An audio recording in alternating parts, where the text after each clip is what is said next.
Hi hello welcome to my ఇంటి రుచులు only vegetarian. ఈరోజు పాలకూరతో ఒక కమ్మటి కర్రీ రెసిపీని ప్రిపేర్ చేసుకుందాం. పాలకూర ఉల్లికారం. ఈ పాలకూర ఉల్లికారం చాలా కమ్మగా ఉంటుంది, అలాగే చాలా టేస్టీగా రైస్లోకి కాంబినేషన్గా చాలా బాగుంటుంది. ప్రాసెస్ కూడా చాలా ఈజీ. ఇక ఆలస్యం చేయకుండా ఈ పాలకూర ఉల్లికారాన్ని ఎలా ప్రిపేర్ చేసుకోవాలో వీడియోలోకి వెళ్దాము. ముందుగా ఒక 4 వరకు పాలకూర కట్టను తీసుకుని శుభ్రంగా కడిగి ఇలా మనం తరుగుకుని ఉంచుకోవాలి. మీరు ఎంత క్వాంటిటీ కావాలితే అంత క్వాంటిటీ తీసుకోవచ్చు. నేనైతే మీడియం సైజు గల ఒక 4 కట్టల వరకు తీసుకున్నాను. ఇలా లేతగా ఉన్న కాడలను కూడా మనం వాడేసుకోవచ్చు. ఇప్పుడు పాలకూరని ఇలా కట్ చేసుకుని తీసుకున్న తర్వాత ఇది పక్కన పెట్టేసుకుని ఒక మిక్సీ జార్ తీసుకుని అందులోకి ఒక 3 ఉల్లిపాయల వరకు మనం ఇలా ముక్కలుగా కట్ చేసుకుని తీసుకోవాలి. తర్వాత ఇందులోకి ఒక 10 వరకు వెల్లుల్లి రేకలను కూడా వేసుకోవాలి. ఇలా మనం తొక్కలతోనే వేసేసుకుంటే ఫ్లేవర్ బాగుంటుంది.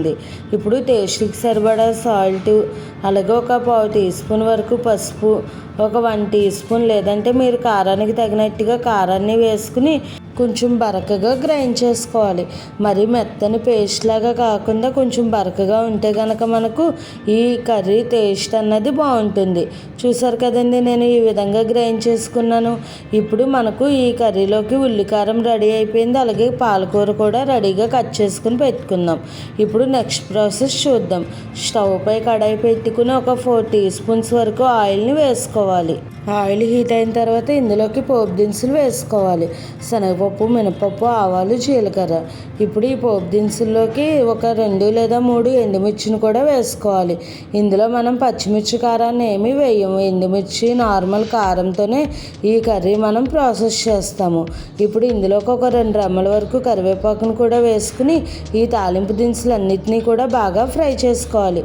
ఇలా ఫ్రై అయిన ఈ తాలింపులోకి మనం ముందుగా గ్రైండ్ చేసి ఉంచుకున్న ఈ ఉల్లికారాన్ని వేసేసుకోవాలి.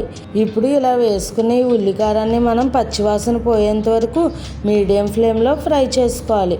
ఉల్లికారం ఎంత బాగా ఫ్రై అయితే మనకు ఈ కూర అన్నది టేస్ట్ అంత బాగుంటుంది. మనకి ఈ ఉల్లికారం పచ్చివాసన పోయి కమ్మటి వాసన వచ్చేంత వరకు మధ్య మధ్యలో కలుపుకుంటూ ఈ కారాన్ని ఫ్రై చేసుకోవాలి. ఈ కారం ఫ్రై అయిందో లేదో తెలియడానికి మనకు ఇలా ఆయిల్ సెపరేట్ అవుతూ ఉంటుంది. అంటే ఈ ఉల్లికారం పర్ఫెక్ట్గా ఫ్రై అయిపోయినట్టు. ఇప్పుడు ఒకసారి మరలా మిక్స్ చేసుకుని ఇందులోకి మనం ముందుగా కట్ చేసి పెట్టుకున్న పాలకూరను వేసేసుకోవాలి.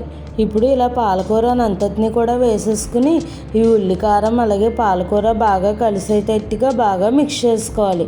పాలకూర మనకు త్వరగానే మగ్గిపోతుంది, ఎక్కువ టైం ఏమీ అవసరం ఉండదు. ఈ ఉల్లికారం అలాగే పాలకూర బాగా మిక్స్ అయిన తర్వాత మూత పెట్టేసుకుని ఒక 3 మినిట్స్ అలా మగ్గించుకుంటే కనుక మనకు చక్కగా కూర రెడీ అయిపోతుంది. ఒక 3 నిమిషాలు అలా ఉంచేసి మీడియం ఫ్లేమ్లో తర్వాత మూత తీసి చూస్తే కూర రెడీ అయిపోయి ఉంటుంది. చూడండి, ఆయిల్ సెపరేట్ అయ్యి చక్కగా పాలకూర కూడా మగ్గిపోతుంది. ఈ కూర రెడీ అవుతున్నప్పుడు గుమగుమలాడే వాసన కూడా చాలా చక్కగా వస్తుంది. అంత ఫ్లేవర్ఫుల్గా ఉంటుంది ఈ పాలకూర ఉల్లికారం. ఇలా మీరు కూడా ఒకసారి ట్రై చేయండి, చాలా టేస్టీగా ఉంటుంది. ఇప్పుడు ఈ కూర అంతా కూడా రెడీ అయిపోయింది. వెంటనే స్టవ్ ఆపేసుకుని మనం దీనిని సర్వ్ చేసేసుకోవడమే. ఎంతో టేస్టీగా ఉండే పాలకూర ఉల్లికారం రెడీ అయిపోయింది కదండి. మీరు కూడా ఈ రెసిపీని ట్రై చేసి ఎలా వచ్చిందన్నది నాకు కామెంట్ చేయండి.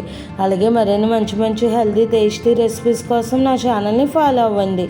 ఇది మనకు చపాతీ రోటీలోకి బాగుంటుంది, అలాగే రైస్లోకి కూడా కాంబినేషన్గా చాలా బాగుంటుంది. మీకు ఈ రెసిపీ కనుక నచ్చినట్టయితే లైక్ చేసి, షేర్ చేసి, కామెంట్ చేసి నా ఛానల్ సబ్స్క్రైబ్ చేసుకుని పక్కనే ఉన్న బెల్ ఐకాన్ క్లిక్ చేయడం మర్చిపోకండి. ఇంకా మీకు ఏమైనా వెజిటేరియన్ రెసిపీస్లో వెరైటీగా, హెల్తీగా, టేస్టీగా, సింపుల్గా కావాలి అనుకుంటే నాకు కామెంట్ చేయండి. Thanks for watching.